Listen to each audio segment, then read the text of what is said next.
And thanks everyone for getting here, for your interest in adaptive designs to make more ethical decisions. And in my talk, we will dive into the world of Bayesian designs and also the synergy with adaptive designs. In particular, we hope to combine all available information, including those external to the trial, for making better and more ethical decisions for patients' safety and also their potential access, quicker access to an effective drug. So throughout my talk, we will be focused on a very basic type of comparative clinical trials where patients are randomly assigned to receive either a new treatment or a control. And that control can be either a placebo control or the standard of care treatment. We then collect the data which is recognized as evidence to make a decision. And this decision making is around answering the question if the new treatment works better than the control. And this type of comparative clinical trials are still very commonplace in both phase 2 and phase 3 of the drug development. So one thing to note, although very obvious, is that research is done not in isolation. And when setting up this type of study, there always tends to be relevant data to support the design and potential analysis. And those relevant data can come from historical studies run in similar circumstances. So the question of using such data or not was once a heated discussion.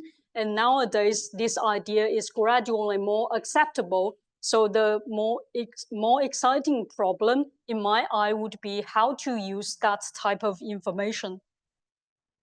There was one clinical trial in phase 2 settings in Crohn's disease to evaluate if a new treatment works better than a placebo control. So the outcome was noted as the change from the baseline at week 6 in the measurement known as the Crohn's disease activity index. So if there is improvement, we would see a negative value, and then the comparison is between one treatment only against the placebo control. So as a proof of concept study, this was the first investigation to evaluate this new treatment, but the placebo control wasn't something very new in this particular patient population. And in the past 6 studies have run under similar circumstances, including, for example, in the same patient population. And those 6 studies would provide information of more than 600 patients in total who have received a placebo in this disease and in similar setting. That trial adopted a Bayesian design to allow formal use of the placebo the information on the placebo. And the Bayesian design not only allow the use of such information, but it also changes the way we make the decision about efficacy. So the decision to conclude on efficacy is connected directly with the probability. In the end of the study, if there is higher than 50% of the chance that treatment is the new treatment would reduce this Crohn's disease activity index by more than 50 points, then more than the placebo at the week 6, then we would conclude that this is efficacious treatment. So what is backing up the Bayesian design is a machinery to combine the external information, external to the trial, and in the example, the information is the historical data on the control treatment, and also the new data we are going to collect from the new trial. So the machinery would include 2 major components, one known as the prior and the second one as the likelihood. And the prior is formed in particular by the historical evidence. So stick with this illustration on using historical the historical data on placebo, we will notice that a prior, if coming from a very large number of patients receiving same placebo, the placebo in the past, the opinion on this on the effect by receiving placebo is fairly strong. So the most likely, most plausible value of the effect is around 0. But in the meantime, there is the uncertainty is captured so that the plausible values would range from minus 0.5 to 0.5. I hope you can see that in the black dotted curve. And when the new evidence is collected, we would visualize that likewise to see how what are the plausible values. And in this case, there is a shift from the black dotted curve to the blue dotted curve, and the Bayesian inference would then yield a posterior distribution, which combines the evidence from the past and the evidence from the new study to generate a so-called posterior distribution. And one key message or observation is that at all times, this posterior distribution will sit between the prior information and the data, so it would become a compromise. Some concerns would be arising in this illustrative example because we tend to use the prior information, a very strong prior, due to maybe a large volume of the data from the past, so that we see this posterior, the all evidence is sitting in between, and this is some property undesirable. So a typical practice would be that how about downweighting? How about using less information from the past studies? So in this, the new illustration, we aim to, it is an attempt to reduce the inference so that relatively weaker prior information is used. So with the black dotted line, the black dotted curve that we are seeing now, it captures a much wider range of plausible values.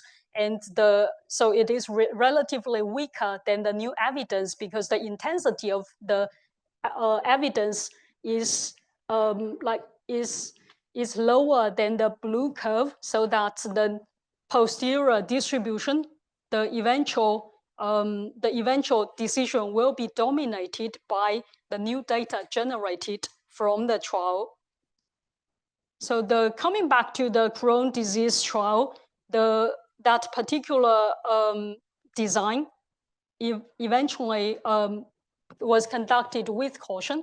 So historical information was discounted to some extent, and equivalently, the discounted information was bringing down the information from 671 patients to a strength of information that is equivalent to about 20 patients. And this would, what means from this action is that the randomization ratio was moving away from equal randomization, so that more patients can be receiving the new treatment twice more than the placebo control. So for the placebo control, evidence from the past already suggested that there is very unlikely to have the benefit. And in this case, for the hope for the patients to possibly be treated with better treatment is to allocate them more often to the new treatment, which can be promising.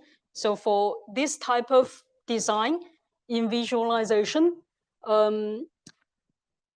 you can tell already that it's still a fixed sample design. So in how that was run is to compute the sample size in a usual way, no matter it was from a fully Bayesian framework or the classical sample size determination. You have your sample size for the new treatment set and also the sample size for the control set. The incorporation of historical information is through a prior distribution with proper downweighting. Then this information is translated into the sample size equivalent, called as equivalent sample size, labeled by the NH, and the sample size eventually we would need for them to receive the control is to subtract the originally planned sample size by this equivalent historical sample size. And in the meantime, the sample size required for the new treatment is unchanged, so that we can move the randomization ratio away from equal randomization. And just to emphasize, this is still a fixed sample design because no element of the trial, of an ongoing trial, is changing. The synergy between adaptive designs and the Bayesian designs can provide further reassurance. So we can possibly plan this study in an adaptive manner to allow possible adaptation of the randomization ratio along with the ongoing trial, and the external information from past study is likewise included into a prior distribution, but in this case, we would allow dynamic downweighting of this historical information, and the implication of this dynamic downweighting is that the NH can change. It's no longer static as a number to be subtracted, but it can change along with the adaptive trial into multiple stages. So how would the number of historical equivalent information change? This quantity is sometimes called as prior effective sample size. It's all about downweighting. So we can consider a downweighted version of prior distribution, so-called robust mixture prior, so that we can couple the historical database prior distribution, prior H, with almost a zero information prior distribution. So it's about downweighting. So we give a weight explicitly to this historical database prior, and then we can switch between the historical based prior and the zero information prior swiftly. So this weight will control how much we would like to incorporate the external information. And here is an illustration for how the NH equivalent information, the effective sample size, would drop when we would increase the weight from 0 to 1. By increasing this weight, we will gradually downweight the historical data in this context, so that gradually it can be the impact from the historical data can be discounted. In the adaptive trial, this weight can be set as stage specific. So we tend to evaluate this weight at every stage of the adaptive design. And then in this case, the ongoing trial will adapt accordingly. And this weight will become a function of how compatible our historical information would be with our new information, new evidence from the trial. And the potential is that we can reduce the number of patients needed to receive the placebo, but we also provide a real-time verification or assessment of compatibility between the historical data and the new study. There tends always be some variability or some heterogeneity between the historical study and also the new study. So it's reasonable to account for such heterogeneity. Then in the benefit to the patients would be the less exposure to the placebo, which we know that would be very unlikely as beneficial. And also and as a whole, in total, the number of patients needed to demonstrate the treatment is beneficial or not would be brought down. And for the dynamic use of historical data, we recommend that we monitor actively how much downweighting has been made. This will be particularly useful when the downweighting is linked to the dynamic assessment of data compatibility. Here's an illustration of the dynamic monitoring of the weight of historical data.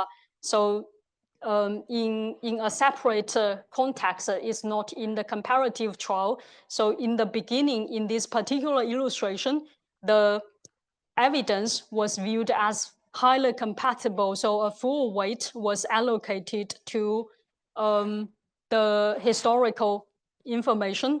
But with the trial progresses, the newest evidence suggests that there is a potential mismatch between the historical information and the new study. So the weight can be brought down during the course of the clinical trial. And then we see that there will be a drop in the weight we allocated to the historical database prior. And in the end, it tends to become stable. This is a very unique illustration, and we see the fluctuation of this weight. It's because the trial itself was a fully sequential trial. When you have a sequential trial with larger cohort size, it tends to be more stable to see these mixture weights. The evaluation of such designs, so it's all about decision making. We hope to make correct decision, and we also would like to control the fraction of incorrect decisions.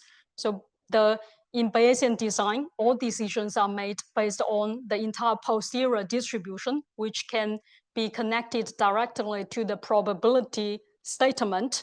And this does not exempt the consideration of multiplicity, because when we have adaptive trials, we have multiple chances to make decision and multiple chances to make incorrect decision. So one thing to emphasize is that in Bayesian adaptive trials, there is still the multiplicity problem to concern, and the declaration. So the reason is the same as a non-Bayesian adaptive design for having the decision gates to draw incorrect conclusion more than once.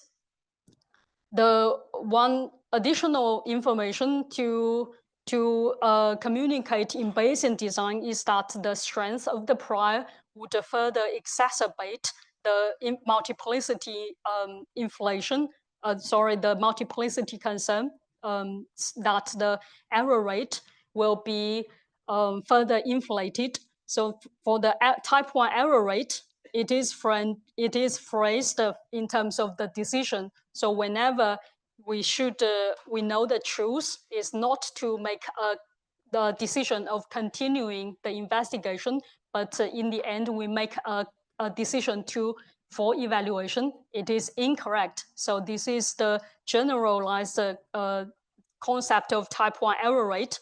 And this is an illustration from a simulation study where we have the comparative clinical trial with a binary outcome, response or no response. The historical data suggests that it all comes from the placebo control from the past, and the suggestion was that the most probable value ranges from 0.1 to 0.5.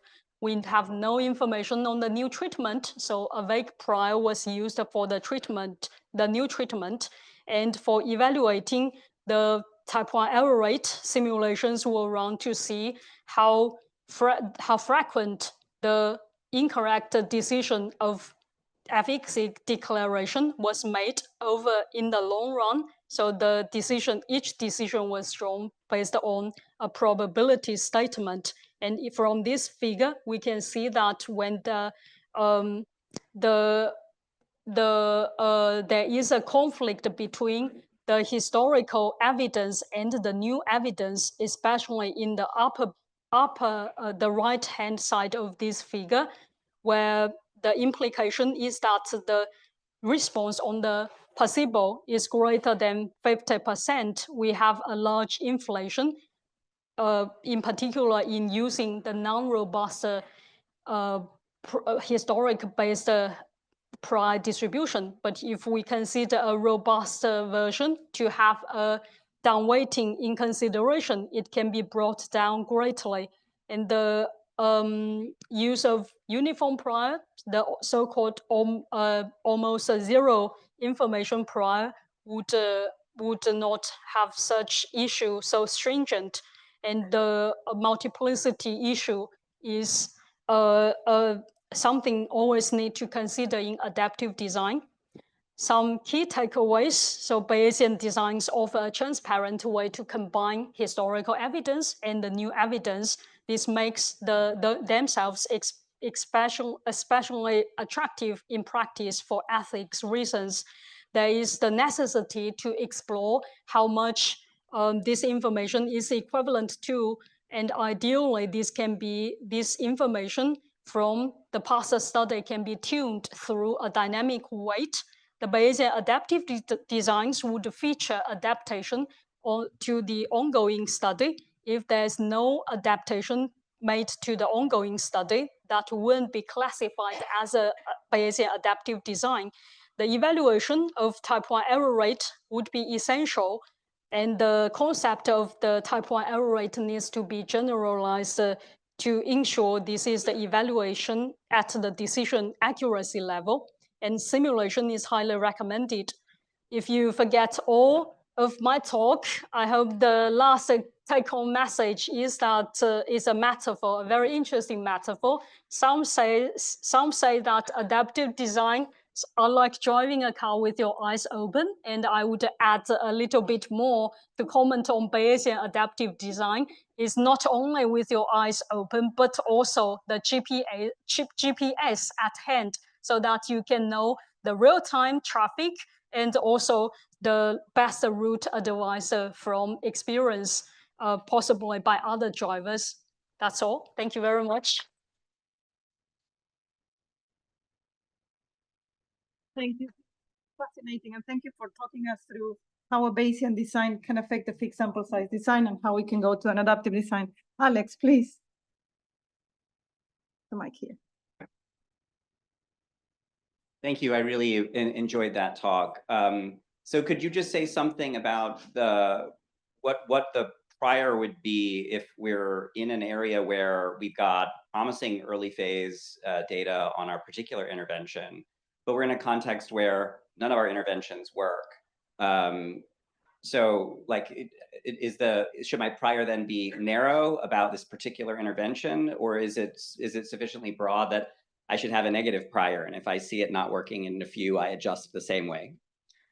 Thank you for the great question, Alex. I would say it's all about the evidence compatibility, and if this compatibility can be reassured by some other evidence biologically or from the medical side, then there is maybe a good starting. Maybe having a decent weight would be a good starting point, but the essence is really to allow potential changes in the weight along with the dynamic assessment of data compatibility. I have another question, John. Hi, that's fascinating talk, thank you.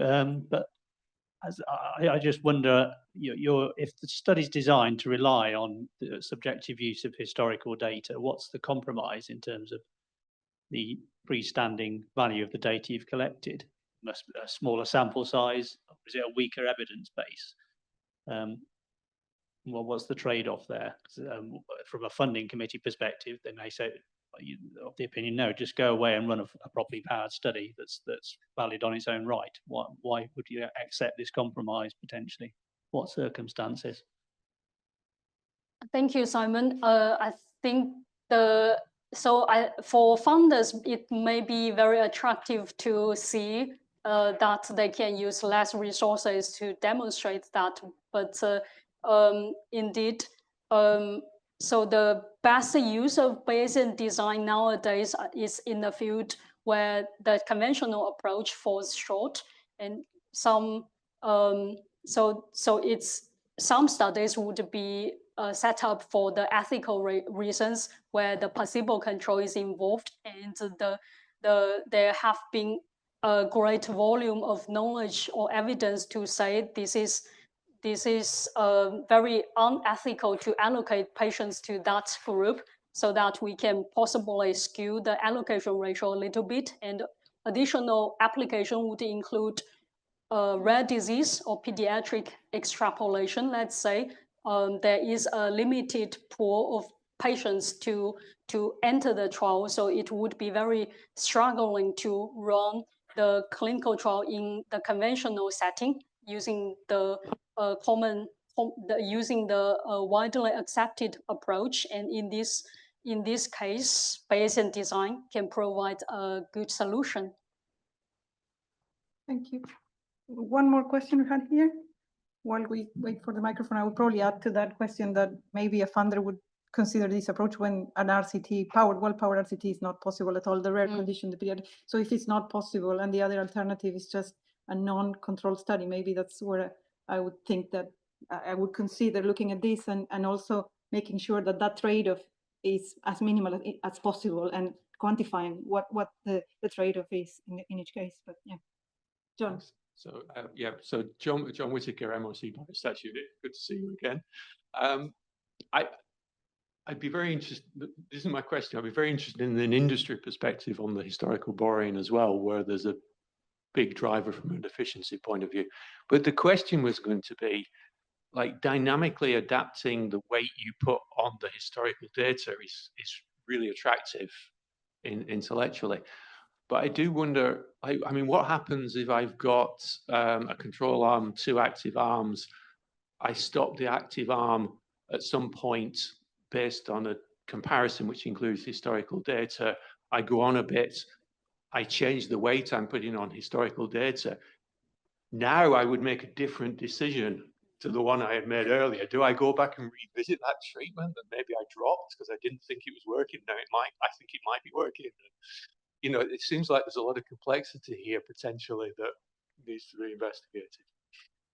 Yeah, that's a great question. I think the how much weight we should allocate to the historical evidence itself is a decision. So there is possibly this is a decision we hope to make carefully. And the only thing I would say as a statistician is that we have to evaluate in advance through simulation study carefully to see how risky it would be to use historical information to a large extent, and then how sensitive the results, the decision would be towards the extent of using historical data, and at like how much we can the possibility of potential overriding the decision is something I haven't thought about. If anybody here have further comments, that would be greatly appreciated.